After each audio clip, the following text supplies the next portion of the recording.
Ladies and gentlemen, I'm about to utter four words I never thought would escape from these ruggedly handsome lips. Antifa has surprised me. I didn't think it was possible for Antifa to surprise me. We know this is one of the most violent domestic terror groups in American history. We've seen them engage in all manner of criminal depravity these past few years. Burning down whole cities, harassing, intimidating, kicking people in the face, gluing the doors shut on a federal building in Portland, and trying to burn it down with 100 people inside. And my personal favorite was when a crowd of Antifa thugs in Portland broke into lusty applause and cheering like their team had just won the freaking Super Bowl upon being informed that a man who had just been shot and killed by one of their own people for the heinous crime of walking down the street was a Trump supporter. Woohoo! Hooray for dead fascists, they all screamed, seemingly more assured than ever of their own intrinsic moral superiority. You'd think there wouldn't be any place they could go to top all of that. You'd think no. There's nothing these bloodthirsty maniacs could do at this point to make themselves appear even more sick and even more evil. But yesterday, in Portland, because of course it was in Portland, they put that all to rest. They found a way to ascend from evil and depraved to downright demonic. Most of you know I'm not a religious man, so demonic is not an adjective I use lightly. But there simply is no other word that does justice to the sickness of this latest act on Antifa's part, where they smashed up and vandalized a crisis pregnancy center. In other words, the targets of this attack were economically disadvantaged pregnant women who have decided to give up their babies for adoption instead of having them aborted, so religious groups set up these crisis pregnancy centers so the women have a place where they can live in comfort and safety and receive proper prenatal care. But Antifa, our guiding lights of public morality, they've decided this behavior simply can't be tolerated. If you have an unintended pregnancy, you must get an abortion. If you don't get an abortion, we will find you and we will hurt you. And isn't that just a really lovely way in which to view the world? And I especially would like to know how this attitude comports with a philosophy that calls itself pro-choice. Because I'm pretty sure the whole concept of a woman having the right to choose predicates itself on the notion that this choice necessarily includes the option of carrying the baby to term and either keeping it or putting it up for adoption. But if you're saying no, that's not what pro-choice means. Pro-choice means you only have one option, and you have to do the thing we like, and if you don't, we will come smash up the building where you live. Then you should probably stop calling yourself pro-choice, because you are not pro-choice. Get an abortion or else is about as non-pro-choice as it gets. You're advocating, through intimidation and violence and vandalism, something that is pretty close to mandatory abortion. And the last time I checked, everybody in the United States, on the left and the right alike, agreed that mandatory abortion is pure evil. And when we hear that it's happening in places like China and North Korea, we express horror and revulsion because it's an horrific, revolting thing. At least it is to any human being with a sense of basic decency and a functioning moral center. We've seen such a great resurgence these past few days of the old pro-abortion canards from the past. My body, my choice. Get your laws out of my uterus. I demand bodily autonomy. And all of the rest. All the slogans they had stopped using during the pandemic because they suddenly were not so convenient anymore. But the Antifa thugs, they don't seem to have much use for choice and autonomy. They just want more abortions. Maybe they'll soon change their organizational motto to an abortion a day keeps the fascists away. But like I said, this is a whole new level of monstrosity that we have never witnessed before. Here we have a crowd of armed vandals, each one of whom probably would not hesitate to describe themselves as pro-choice, smashing up a building full of women who have made a choice that they don't happen to care for. And if you do things Antifa doesn't care for, you become a target. They will hunt you down, and they will do you bodily harm. And when they're standing over your cold, lifeless corpse, having just finished their Islamic-style honor killing, they will high-five one another and proclaim their pregnant female lynching victim just another dead fascist. So good riddance, right? And that is where we are now with Antifa. If you get pregnant and choose any path but abortion, then you have become a fascist in their eyes. Because everybody they don't like is a fascist. And when you proclaim someone a fascist, that makes it okay to physically harm that person, or worse. Once someone is declared a fascist during an Antifa riot, it has the same effect as going out in the middle of the street in Baghdad or Damascus, pointing at the guy next to you and screaming, "This guy just insulted the Quran." The guy you just pointed at, he's going to be dead within 15 minutes, pulled limb from limb by an angry mob, the members of which believe they have religious carte blanche to commit this lynching and to do it with a clean conscience.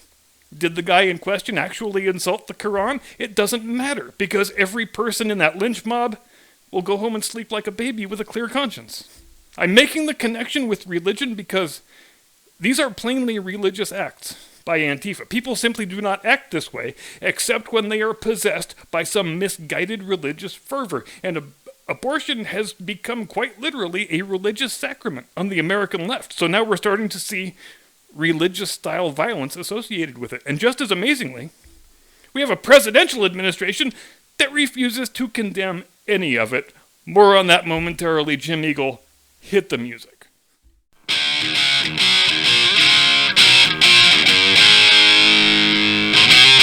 From high atop the battlements of Castle Curmudgeon, where our traditional birthing chamber contains 4 elderly midwives and a stick to bite down on, good evening, Mr. and Mrs. America and all ships at sea. Welcome to the program. Happy Friday. I am your eponymous host and humble servant.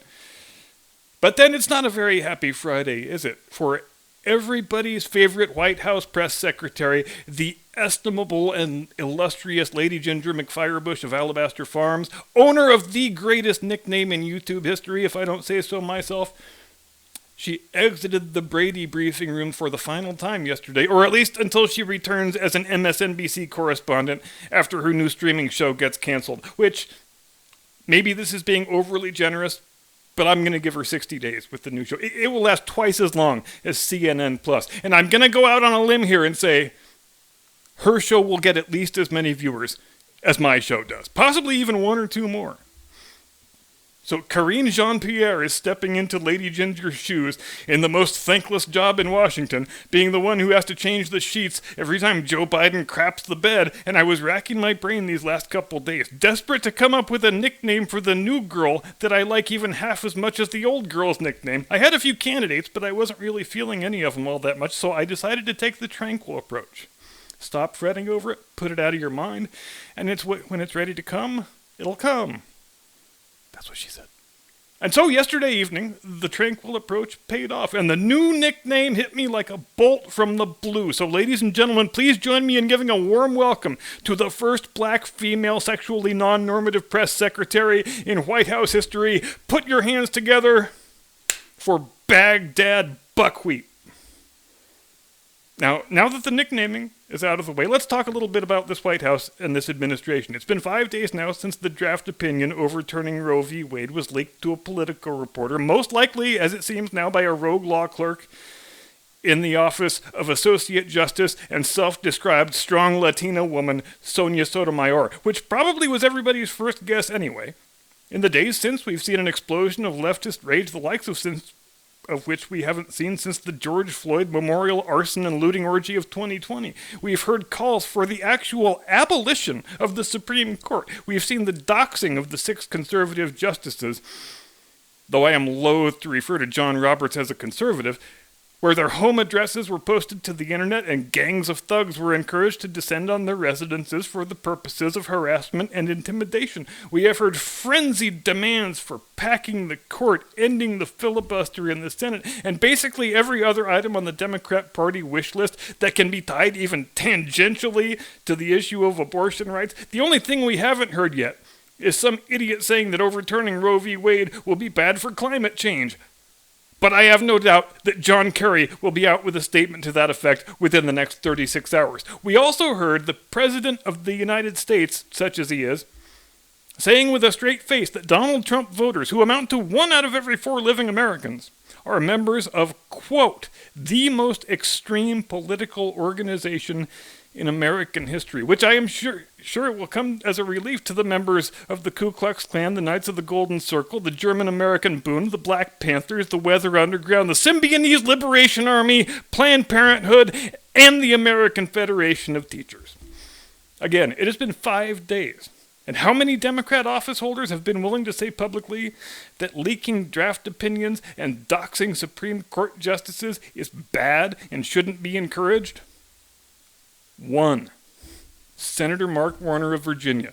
Nobody else, not a single member of the Biden administration, is willing to go out on a limb and repudiate all forms of political violence and intimidation. But then, they also refused to condemn it 2 years ago when their own goon squads were running amok, putting the torch to various cities and towns all across the fruited plain. Joe Biden never expressed a problem with any of it. Kamala Harris never expressed a problem with any of it. And she took the additional step of telling her Twitter followers to contribute to a bail fund to help spring the violent criminal thugs out of jail so they can get back to work burning down more small black-owned businesses in the name of racial justice.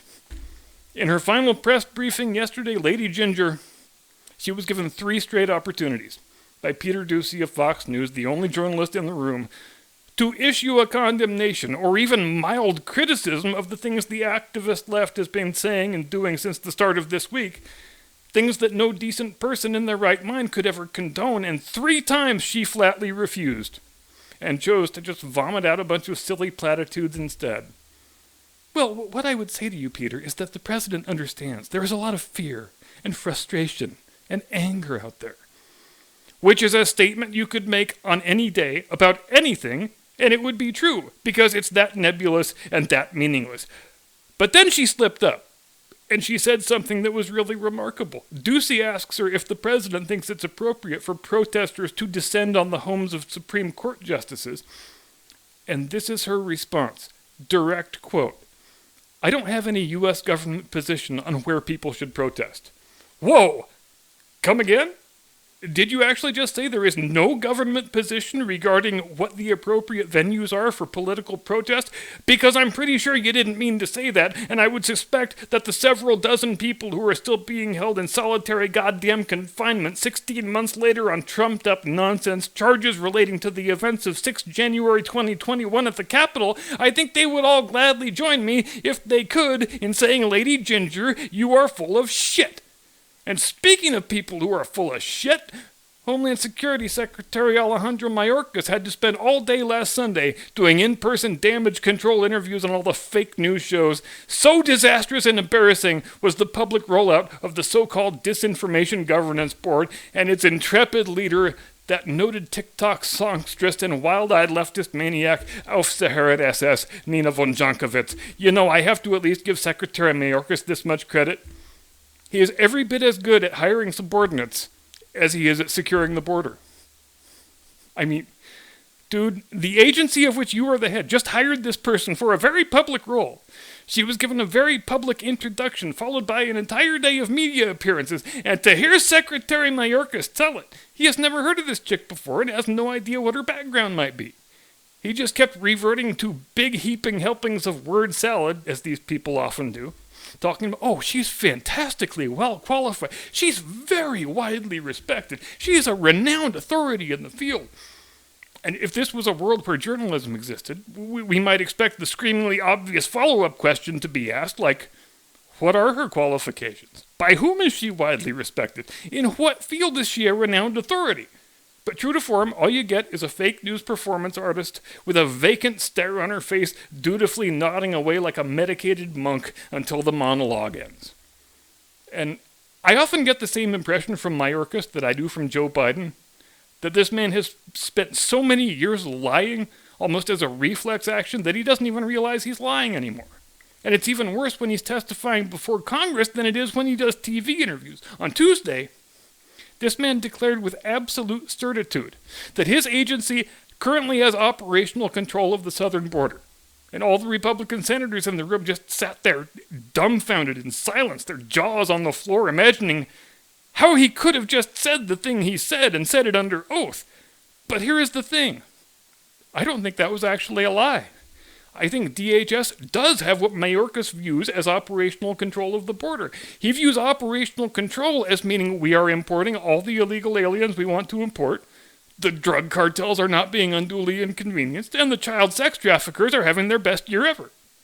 I am telling you right now, it's only a matter of time before they start raising gilded statues of Biden and Mayorkas in downtown Juarez. But there are times when Mayorkas lets his guard down, when he protests too much and accidentally gives the game away. And that happened on Sunday, during his sit-down with CBS News, when he was asked a question along the lines of, there have been a lot of people expressing concerns that this new disinformation governance board is going to be used to curb the free speech rights of Americans. How do you respond to that?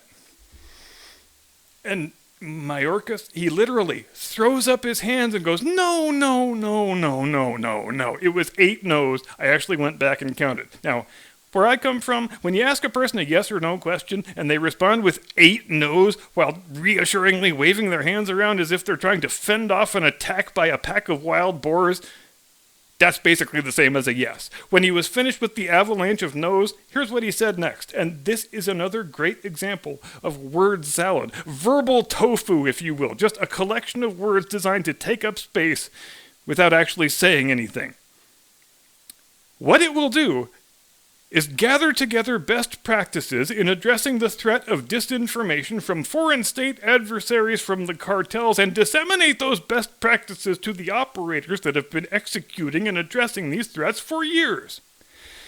Gather together best practices. I will not even pretend to have any idea what that means, but I think I do have a pretty good idea at this point what the true political intent of this disinformation governance board is. I think the intention is to use it as a government-approved rubber stamp that social media platforms can use as an excuse to ban unauthorized opinions. It is an attempt to replicate the fabulous success they had in using the CDC for the same purpose all throughout the pandemic. Your post, comment, video has been removed for violating CDC guidance on masks and vaccines. How many times since 2020 have we seen some version of that line? They took a public health agency and politically weaponized it into a cudgel with which to silence their enemies and get them thrown off the internet. But since it was technically private companies doing the actual ban-hammering, the government had plausible deniability. Who, us? We don't have anything to do with all that. These platforms, they set their own terms of service. What are you looking at us for? And for 2 entire years, whether it was on Twitter, Facebook, YouTube, or elsewhere, if you expressed the wrong opinion, whether it was about the efficacy of masks or possible side effects from the vaccines or the true origins of the virus, you ran the risk of being disappeared from the internet. It's basically been the 21st century version of being fitted with a new pair of concrete shoes and sent to sleep with the fishes. And the government, they loved it. The fake news media, they loved it. The woke identitarian left, obviously they loved it. They are in favor of anything where a free and open exchange of opposing views can be avoided, because such exchanges typically don't end very well for their side, since they harbor the most insensible, internally contradictory, untethered from reality political worldview that has ever existed here in the United States of America.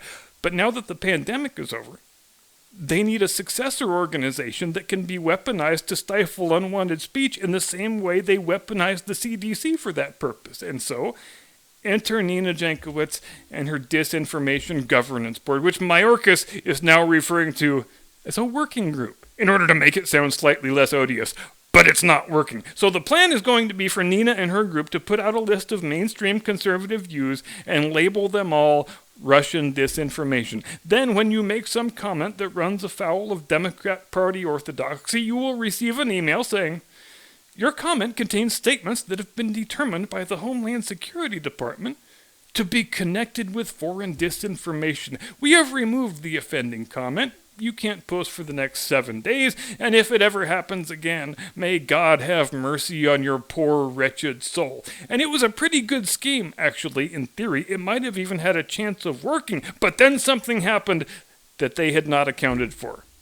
Elon Musk bought Twitter, and he blew their entire business model to smithereens, because the only way that scheme can work is if all the major social media platforms are being run by your fellow political travelers who are happy to do your bidding.